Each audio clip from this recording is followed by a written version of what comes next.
Kalau selama ini kamu berpikir masalah nyeri sendi atau osteoartritis itu pasti terjadi seiring bertambahnya usia karena penuaan. Faktanya, nyeri sendi osteoartritis ini bukan terjadi hanya karena penuaan. Bahkan bisa dicegah kalau kamu tahu caranya. Bagaimana? Kita simak setelah yang satu ini.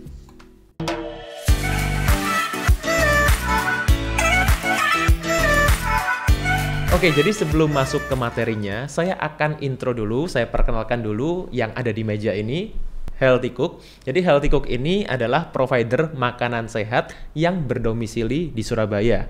Jadi ada cateringnya, juga ada cemilan-cemilan sehatnya juga. Spesialisasinya Healthy Cook ini adalah personalized healthy catering. Maksudnya gimana? Bukan healthy catering yang biasa, tapi juga bisa menyesuaikan dengan kebutuhan tiap orang perorangan. Sesuai goalnya, sesuai kondisi kesehatannya, yang disesuaikan dengan kebutuhan masing-masing individu. Oke, sekarang kita akan masuk ke materinya. Halo Sobat Sehat, jumpa lagi bersama dengan saya Dr. Hans di channel kesayangan kita SB30 Health episode Panas, Panduan Nutrisi Tanpa Sensor. Dan kali ini saya akan bahas sesuai dari permintaan Sobat Sehat di video saya sebelumnya mengenai apa itu yang saya bahas di usia 40 tahun itu ya. Saya lupa. Di sana banyak sekali pertanyaan-pertanyaan mengenai bagaimana dok untuk mengatasi osteoartritis atau nyeri sendi. Karena saya udah usia 40-an, saya udah usia 50-an, jadi ya wajar lah ya, ini udah usia-usia sekian mengalami yang namanya masalah nyeri sendi, osteoartritis. Tapi gimana ini solusinya? Jadi kali ini saya akan bahas mengenai osteoartritis, saya akan lebih fokus ke sini ya. Dimana osteoartritis itu adalah radang sendi. Kalau sudah parah, itu kita bicaranya biasanya sebutannya adalah bone on bone. Jadi tulang ketemu tulang. Itu bahasanya seperti itu ya, bone on bone. Jadi saya berikan di sini gambar mengenai bagaimana sih kondisi sendi kita itu yang seharusnya itu seperti ini. Jadi ada jarak ini ya. Nah, ini. Jadi ini adalah kartilago, tulang rawan, ini adalah tulang kerasnya, kemudian ini adalah otot yang di luar ini. Nah, kenapa ini penting saya bahas? Ya, karena ini semuanya berhubungan. Orang yang seringkali mengalami masalah ini karena apa? Karena ototnya kurang atau ototnya minim.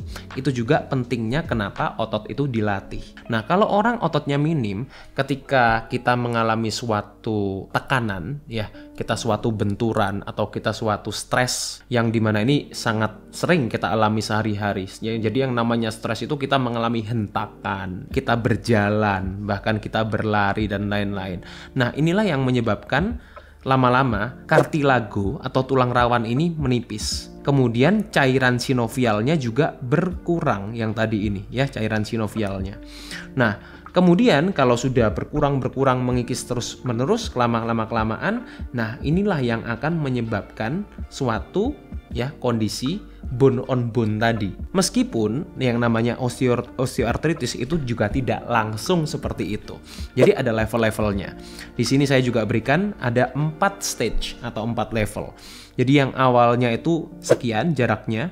Jadi ini terjadi penurunan tulang rawan tadi, kartilago, tapi cuma kecil 10% penurunannya. Jadi ini yang kita katakan stage 1. Kemudian makin lama makin menipis lagi. Ini yang kita katakan stage 2 ya. Jadi sudah terjadi 2 tempat nih, jadi dari 2 sisi.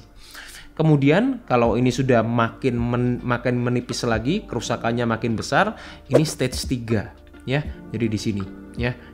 Itu semakin minim gapnya. Sampai yang terakhir itu bone on bone tadi, itu adalah stage yang paling parah, yang paling buruk terjadi. Sudah terjadi penurunan sekitar 60% dari kartilago, ini sudah kita katakan stage 4. Sekali lagi, selama ini ketika orang itu mengalami osteoartritis, beberapa fenomena yang dipercaya atau yang diyakini sampai sekarang adalah apa?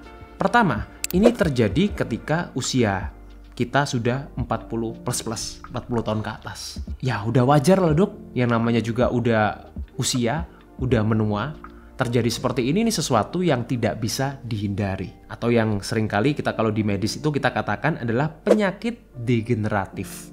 Ya, juga beberapa term yang sering disebutkan untuk penyakit osteoartritis ini biasanya adalah wear and tear ya.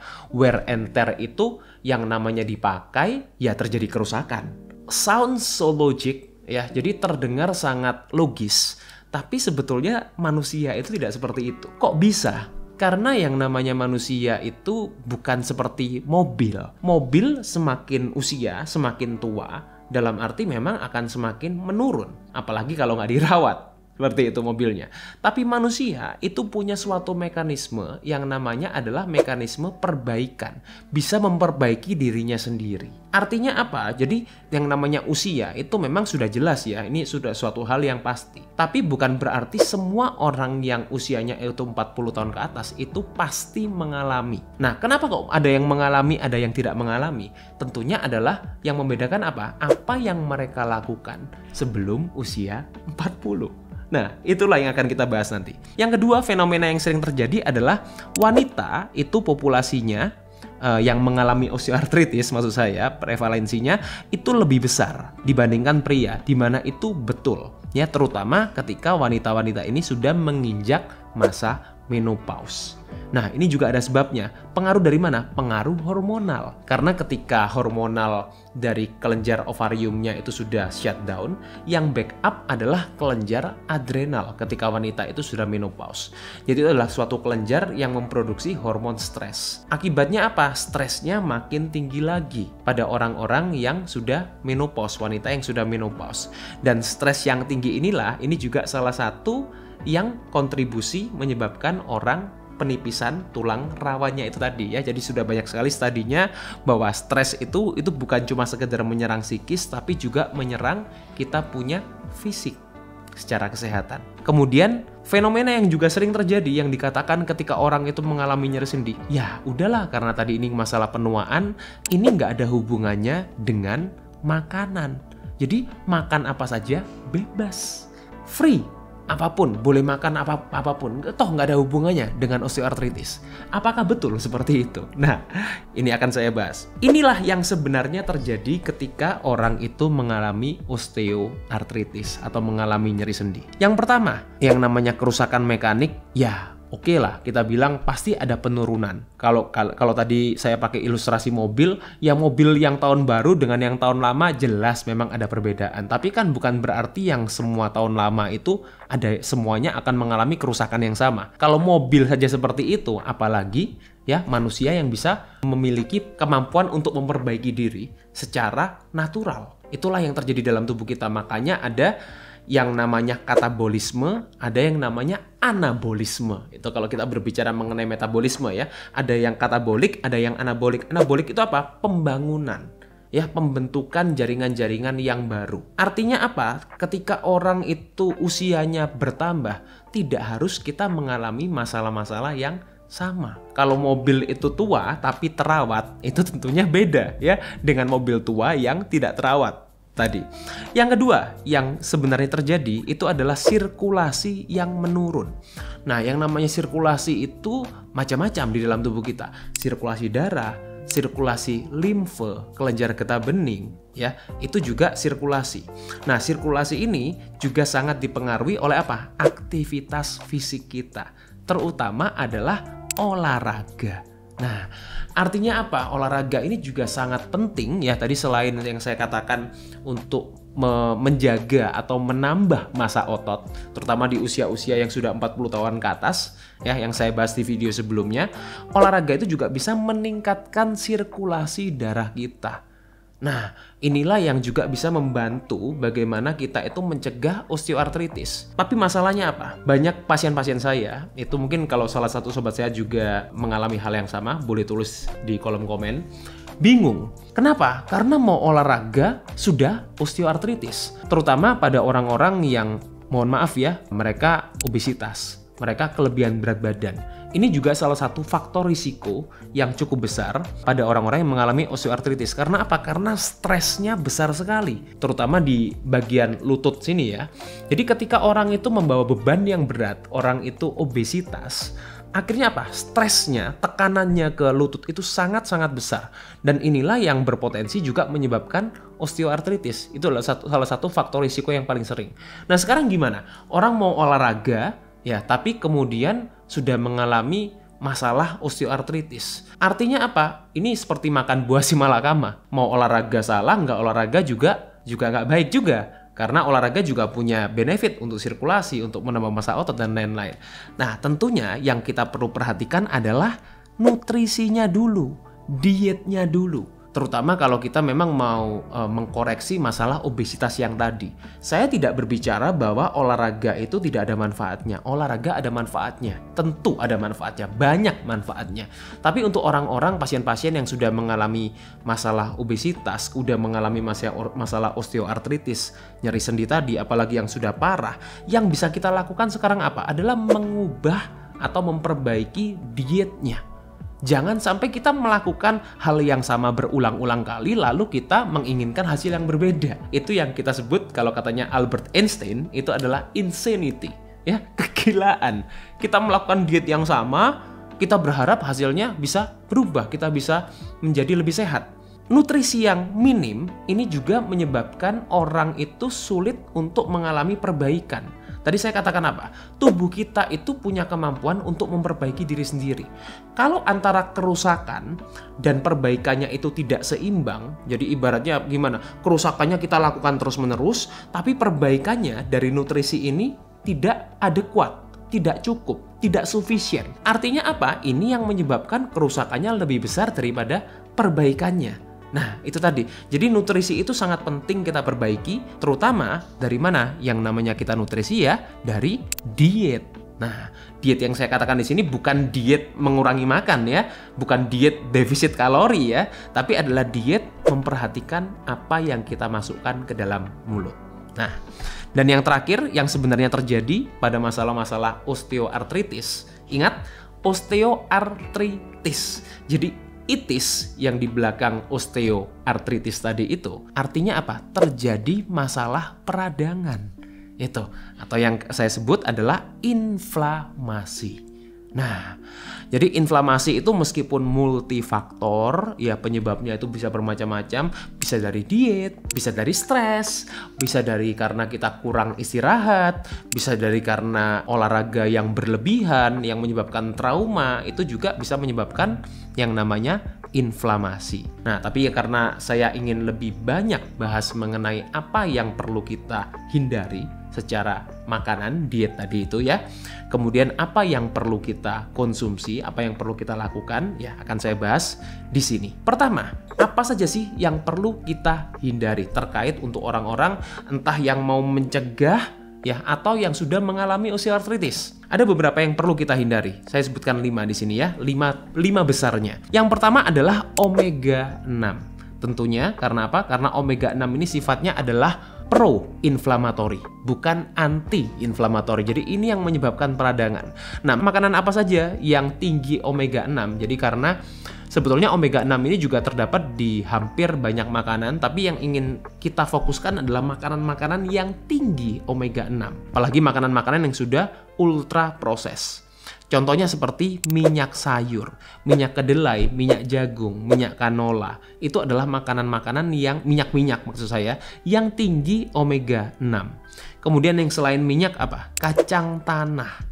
Tuh, terutama ya. Kalau kacang-kacangan yang lain itu memang ada mengandung omega 6 tapi tidak setinggi kacang tanah. Kacang tanah sekalipun itu di oven, sekalipun itu direbus. Kalau direbus gimana, Dok? Kalau di oven gimana, Dok? Sama.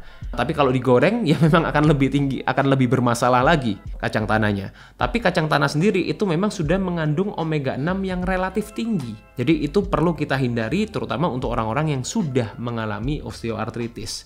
Kemudian apalagi? Jagung. Ya, jagung apapun. Kemudian kedelai, ini juga makanan-makanan yang cukup tinggi omega 6-nya. Saya tidak mengatakan, oh nggak boleh makan sama sekali, boleh. Tapi kita dalam arti perlu tahu batasannya, jumlahnya. Terutama buat kalian yang selama ini mungkin pola makannya masih berantakan. Nah, ini yang selama ini orang berpikir ya sedikit aja lah. Nah, sedikit kalau kita tahu berapa batasannya. Tapi kalau makanan kita yang lain-lain nggak dikontrol, gimana kita mau bilang sedikit? Kemudian yang kedua, tentunya mungkin banyak orang sudah tahu, sudah sering saya bahas juga mengenai konsumsi gula yang tinggi. Nah, tadi setelah omega 6, gula yang tinggi. Yang tinggi itu berapa, Dok? Nah, tentunya tiap orang berbeda-beda. Kita perlu tahu batasan tiap masing-masing orang. Kita nggak bisa samaratakan. Ya, tapi gula apapun, mau itu gula aren, sekarang juga cukup banyak mengenai orang-orang membahas mengenai sorghum. Ya, oh, sorghum dikatakan lebih baik. It's still sugar. Itu tetap gula. Kemudian madu, buah. Ya, ini adalah gula-gula yang natural. Jangan bilang, oh, Dr. Hans bilang nggak boleh makan buah, nggak boleh makan madu. Saya tidak mengatakan itu. Yang ingin saya underline, ingin saya bold, ingin saya benar-benar emphasize adalah apa? Kita perlu tahu bahwa madu, buah pun itu juga mengandung gula. Artinya apa? Perlu kita batasi. Jangan karena natural lalu kita konsumsinya bisa sebanyak-banyaknya, seenak jidat lo. Nggak seperti itu. Kita perlu tahu, karena kalau kita sudah konsumsi gula-gula itu tadi, kemudian kita masih makan konsumsi buah yang cukup banyak, kita pakai pemanis madu untuk memberikan rasa manis di beberapa minuman kita atau makanan kita. Nah, inilah yang membuat kita konsumsi gulanya relatif berlebihan. Kemudian karbohidrat yang tinggi. Ada banyak sekali studi ya yang sudah dipublish mengenai konsumsi rendah karbohidrat. Ini bisa membantu untuk pasien-pasien yang sudah mengalami osteoartritis. Artinya apa? Karbohidrat yang tinggi ini juga bisa memperparah atau juga bisa menyebabkan orang mengalami radang sendi. Karbohidrat itu bukan cuma gula ya. Karbohidrat itu banyak sekali. Mungkin selama ini kita taunya cuma nasi, tapi juga mie, kentang, ubi, singkong, sagu, gandum, oat, dan lain-lain. Itu semuanya juga karbohidrat. Sekali lagi saya tidak mengatakan bahwa karbohidrat kita nggak boleh konsumsi, tapi kita perlu tahu batasannya berapa. Terutama buat kita yang selama ini hanya pakai ilmu kira-kira. Kemudian gorengan. Nah, kenapa ini bermasalah? Tentunya gorengan apapun, entah itu pisang goreng, tahu goreng, ayam goreng, kerupuk, keripik, dan lain-lain.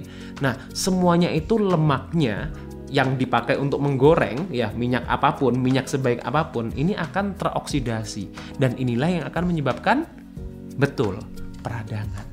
Kemudian proses dairy. Nah, jadi yang saya bilang di sini adalah proses dairy. Tidak semua dairy memang ya, terutama yang diproduksi pabrikan seperti keju olahan, susu UHT, cooking cream atau krim masak. Ya, nah inilah proses dairy yang perlu kita hindari. Karena apa? Karena ini juga bisa sangat mungkin menyebabkan peradangan di dalam tubuh kita.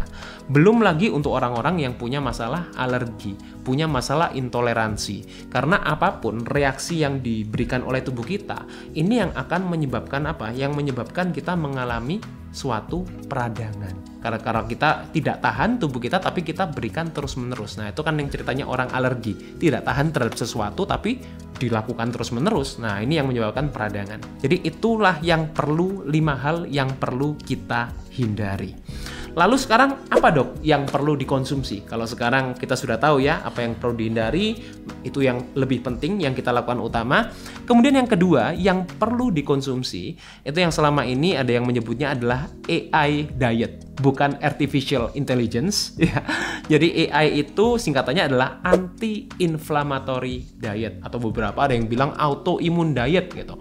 Karena autoimun itu juga seringkali disebabkan karena makanan-makanan yang menyebabkan peradangan tadi itu. Jadi anti-inflammatory diet, ini yang saya sebutkan di sini, ada beberapa nutrisi vital yang bisa kita dapatkan, kita penuhin dari makanan yang alami juga.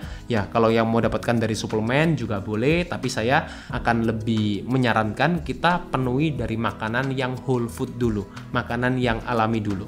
Yang pertama adalah omega 3. Nah, omega 3 ini bisa kita dapatkan dari mana? Dari ikan laut, kemudian dari walnut, kemudian mente, chia seed, ya, spirulina. Ini juga biasanya untuk orang-orang yang saya sarankan, orang-orang yang vegan, ya ini bisa jadi salah satu sumber omega 3 yang baik. Karena omega 3 itu sifatnya berkebalikan dengan omega 6, yaitu apa? Anti inflamatori. Nah, ini bisa menurunkan peradangan. Entah itu untuk mencegah, untuk orang-orang yang sudah punya masalah osteoartritis. Kemudian yang kedua adalah vitamin C. Nah, kenapa vitamin C ini selain sifatnya adalah antioksidan, dia adalah untuk support kita punya kelenjar adrenal. Nah, tadi sudah saya jelaskan di awal, kelenjar adrenal ini adalah salah satu kelenjar yang memproduksi hormon kortisol. Nah, kortisol itu menekan juga salah satu fungsinya untuk apa? Untuk menekan peradangan. Makanya kenapa untuk orang-orang yang mengalami masalah-masalah peradangan mereka diberikan kortikosteroid, ya kan? Tujuannya untuk apa? Untuk menekan peradangan. Nah, vitamin C ini fungsinya untuk mensupport kelenjar adrenal tadi. Bisa kita dapatkan dari mana? Dari kubis, dari sawi hijau, kemudian dari brokoli, sayur-sayuran hijau yang lain, kale, ya, kemudian cabai, ya, cabai itu juga tinggi vitamin C. Asal kita prosesnya benar ya. Kemudian tomat, itu juga makanan-makanan yang mengandung vitamin C kompleks, bukan vitamin C yang sintetis. Kemudian vitamin D, ini juga sangat-sangat penting. Jadi vitamin D itu di dalam tubuh kita sifatnya adalah prohormon. Salah satunya ya, untuk imunomodulator juga, untuk mengatur imun kita. Tapi vitamin D itu yang paling penting, dia juga bisa menekan peradangan. Bisa kita dapatkan dari mana? Dari ikan laut, kemudian dari minyak ikan kod, dari telur bagian kuningnya ya. Kalau kalian makan bagian putihnya aja, nggak dapat vitamin D-nya. Meskipun vitamin D ini sebetulnya paling besar kita dapatkan dari sinar matahari, karena itu berjemur juga bisa jadi salah satu solusi yang membantu orang-orang yang sudah atau mau mencegah masalah osteoartritis. Kemudian probiotik itu sudah sekarang banyak sekali studinya yang menghubungkan antara kesehatan, keseimbangan mikrobioma di usus besar kita. Itu erat sekali kaitannya dengan apa? Dengan masalah-masalah peradangan, terutama juga osteoartritis. Artinya probiotik ini sangat membantu untuk mereka, untuk pasien-pasien yang sudah sering mengalami nyeri sendi. Terutama yang kita dapatkan dari sayur-sayuran yang sudah difermentasi. Kimchi, sauerkraut, ya. Kemudian juga biasanya sayur-sayuran apapun, sekarang kan bawang putih, itu juga ada yang difermentasi, itu juga sangat-sangat baik. Kemudian tempe, itu juga mengandung probiotik. Miso, kefir, ya, itu makanan-makanan juga yang mengandung probiotik alami. Dan yang terakhir adalah L-glutamin. Ini adalah salah satu jenis asam amino yang sudah based on study, yang nanti juga studinya akan saya share di link description. Ini juga has been studied a lot, ya, sudah banyak sekali studinya. Ini bisa membantu orang-orang yang punya masalah osteoartritis. L-glutamin secara natural kita bisa dapatkan dari daging merah, dari unggas, ayam, bebek, tentunya dengan proses pengolahan yang baik ya. Kemudian yogurt, cari yang bebas gula, yang tidak ditambahkan gula. Dan juga kubis tadi ini juga mengandung L-glutamin. Nah, jadi ini adalah apa saja yang perlu kalian konsumsi. Entah untuk orang-orang yang sudah mengalami osteoartritis supaya tidak lebih parah lagi kondisinya. Jadi dipertahankan tuh ya kondisi sendi-sendinya tadi supaya dalam arti tidak bone on bone. Dan juga tentunya untuk kamu yang ingin mencegah di usia-usia yang masih muda ya, supaya dalam arti nanti kita ketika sudah tua, sudah semakin menua maksudnya, ya tidak bilang ya udah diterima aja nasibnya, namanya juga udah tua. Nggak seperti itu ya, karena kualitas hidup kita itu berada di tangan kita masing-masing. Semoga ini bermanfaat. Stay fit and stay healthy. Apa saja sih yang perlu kita hindari terkait untuk orang-orang entah yang mau mencegah ya atau yang sudah mengalami osteoartritis? Yang pertama adalah omega 6. Tentunya karena apa? Karena omega 6 ini sifatnya adalah pro-inflamatori, bukan anti-inflamatori. Jadi ini yang menyebabkan peradangan. Kemudian yang kedua, tentunya mungkin banyak orang sudah tahu, sudah sering saya bahas juga mengenai konsumsi gula yang tinggi. Nah, tadi setelah omega 6, gula yang tinggi. Kemudian karbohidrat yang tinggi. Kemudian gorengan. Kemudian proses dairy. Nah, jadi yang saya bilang di sini adalah proses dairy. Tidak semua dairy memang ya.